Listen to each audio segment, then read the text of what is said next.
উচ্ছে আমার ফেভারিট। হ্যাঁ, ঠিকই শুনেছো। তো চলো আজকের লাঞ্চ মেনুটা শেয়ার করা যাক। প্রথমেই আছে গরম গরম সাদা ভাত, আর তার সাথে আছে উচ্ছে ভাজা। উচ্ছে ভাজা খেতে কিন্তু আমার খুব ভালো লাগে, কিন্তু একটুখানি কড়া করে দিতে হবে ভেজে। উচ্ছে ভাজা ছাড়া কিন্তু অন্য কোনো উচ্ছে রেসিপি আমি খাই না। তো এরপরে ছিল আমড়া দিয়ে টক ডাল, এটা মটর ডাল করা হয়েছে। আর তারপরে ছিল ছোট মাছের চচ্চড়ি, বিভিন্ন রকমের সবজি দিয়ে ছোট মাছের একটা চচ্চড়ি। আর বর্ষার স্পেশাল ইলিশ মাছের ঝোল, আলু আর বেগুন দিয়ে পাতলা করে ইলিশ মাছের ঝোল করা হয়েছিল আজকে। আর আজকে কিন্তু আরও একটা স্পেশাল জিনিস আছে, সেটা হলো চিকেন। আমাদের সাধারণত চিকেনের কষা করা হয়, কিন্তু আজকে মা বানিয়েছে চিকেনের ঝোল।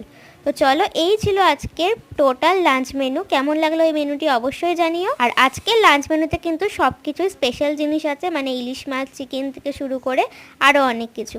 আমার প্রতিদিনের ফেসবুক ভিডিওতে অনির্বাণ দাশগুপ্ত কমেন্ট করে, তো থ্যাংক ইউ ফর কমেন্টিং। তো চলো আজকের মতন ভিডিওটা এতটাই।